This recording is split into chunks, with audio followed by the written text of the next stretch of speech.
All right, now that we've tackled multiplying monomials, we're now going to get into things with more than one term.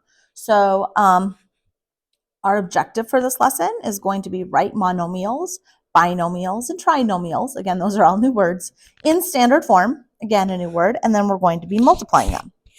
Okay, so first, again, review. So again, monomial, again, mono meaning one in Latin, mono is one, is a number,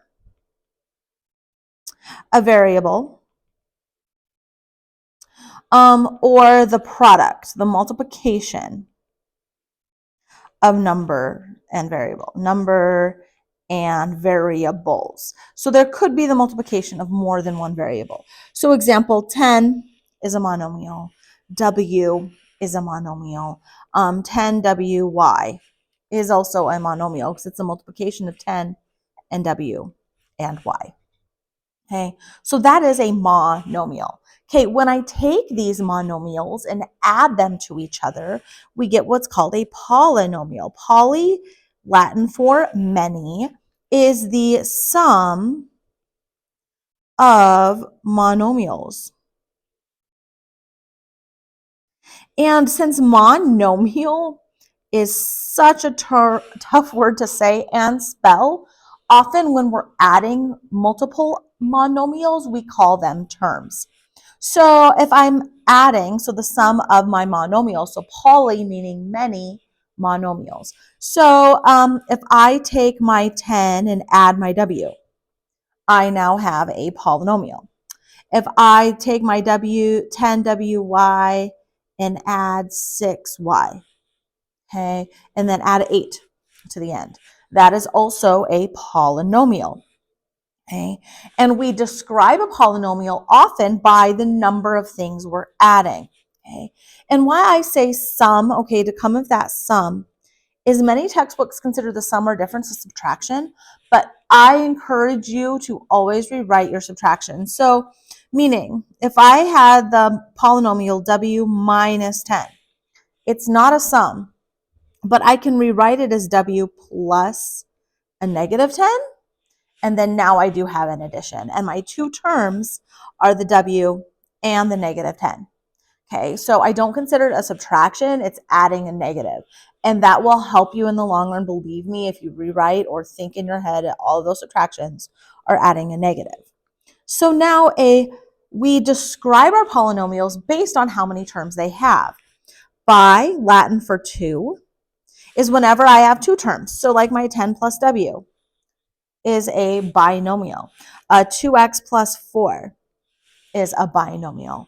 Try bicycle, two wheels, bicycle, two wheels, two terms. Okay, trinomial, Latin for three, tri for three, would have three terms. For example, 3x to the third plus 5x plus 6. Okay, is a trinomial. It's got three terms. 1, 2, 3. Okay, so there we have three terms. Okay, so we can now talk about the number of terms that the polynomial has. We also like to talk about the degree of the polynomial, and it is actually related to the degree of the monomial that we did in 15.1. So again, the degree of the monomial is how many variables there are. So for example, this guy has 4 x's, a y, and 2 z. So 4, 5, 6, 7 has a degree of 7. So that monomial has a degree of 7. So the degree of the polynomial is the largest degree of each term, of each monomial or term.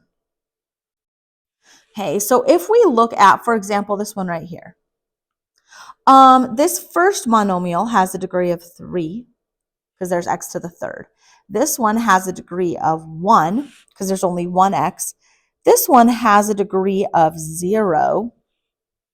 So the degree of this whole polynomial, the degree of the whole thing, is 3. It's called a third degree. It is a third degree polynomial because the largest term is 3. Okay, and so to help us write, to To help us compare polynomials, we do something called writing them in standard form. Standard form is alphabetical by decreasing degree. Okay. So if there is only one variable, we're just decreasing degree. So like in this guy here, this is in standard form because degree 3, degree 1, degree 0. So this one right here is already in standard form. Okay. This one up here is already in standard form. W before Y, and then just my 8 because it doesn't have a variable on it. So decreasing degree. Okay. All right. So we want to give an example of an expression that is a polynomial and an example of expression that is not a polynomial. Well, we have lots of polynomials up here, and really our polynomial rule is very similar to our monomial rule. So things that are not monomials would be these things. So if any of these are in my polynomial, it's not a polynomial.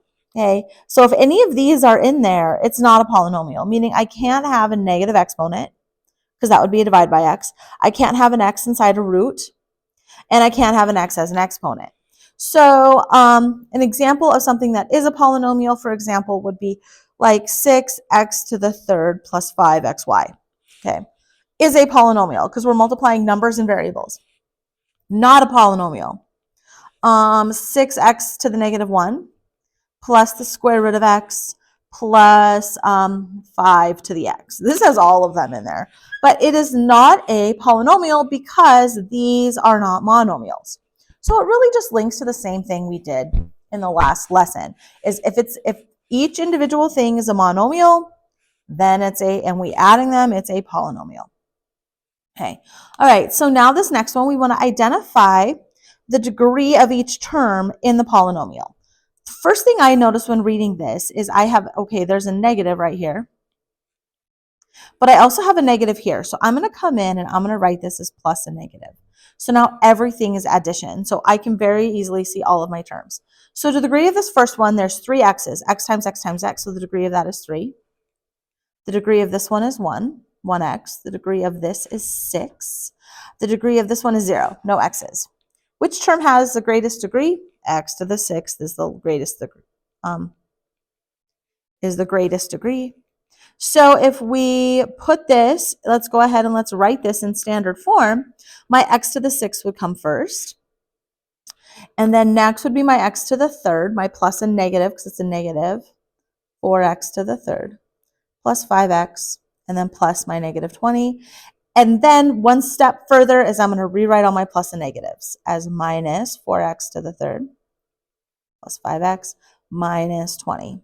And we go backwards. So we rewrite it as a plus and negative to like rework the problem because we can't rearrange unless it's all addition. But then once we're done rearranging, then we put the negatives back in. Okay, so do you think the polynomial 6x to the 4th plus 2x to the 2nd, y to the 3rd, plus y to the 6th is written in standard form? So if we go ahead and look at this, let's look at the degree of each of these. The degree of this is 4. The degree of this, 3, 4, 5, is 5. The degree of this is 6. So if we look at standard form, it says by decreasing degree. That's not decreasing degree. But if I put it in decreasing degree, it's no longer in alphabetical order. We want it in alphabetical order first. So is it written in standard form? Yes.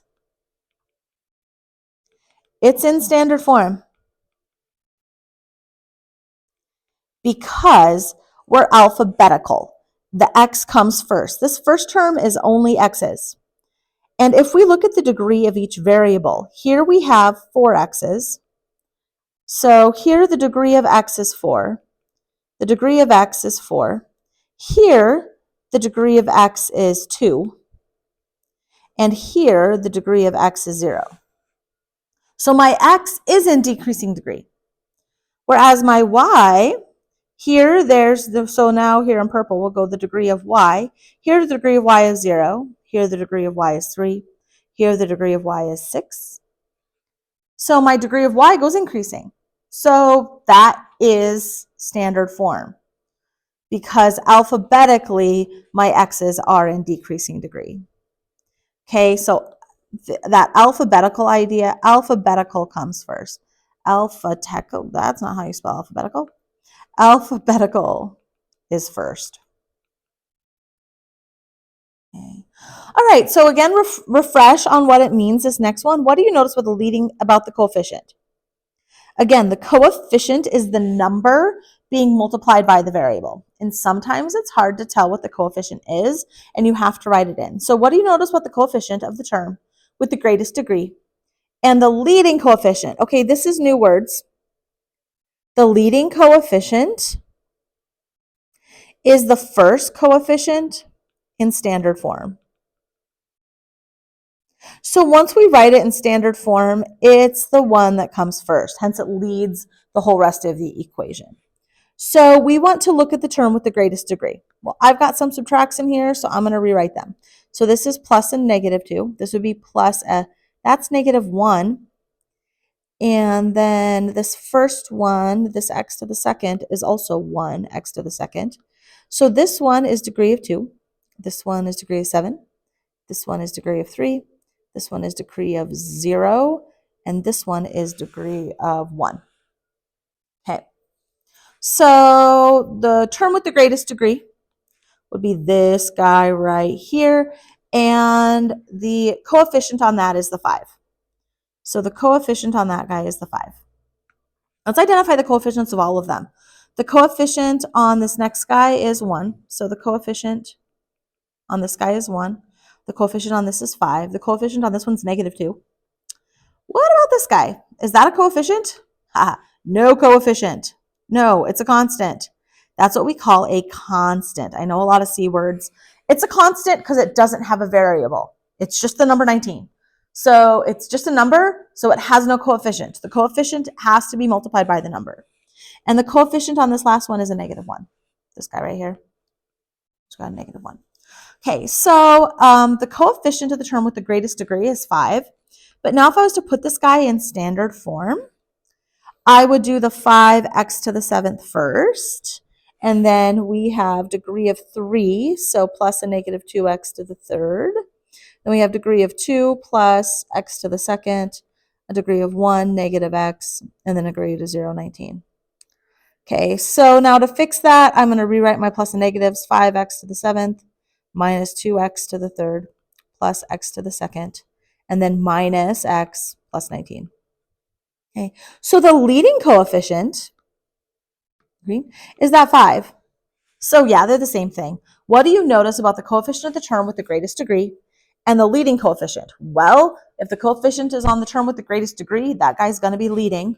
He's going to be first because he's largest degree. So they're going to be the same thing. Okay, now I want you to go ahead down and do part E. I want you to give an example of a polynomial that has 3 terms, a leading coefficient of 7, and a degree of 5. Check that with your teacher when you're done.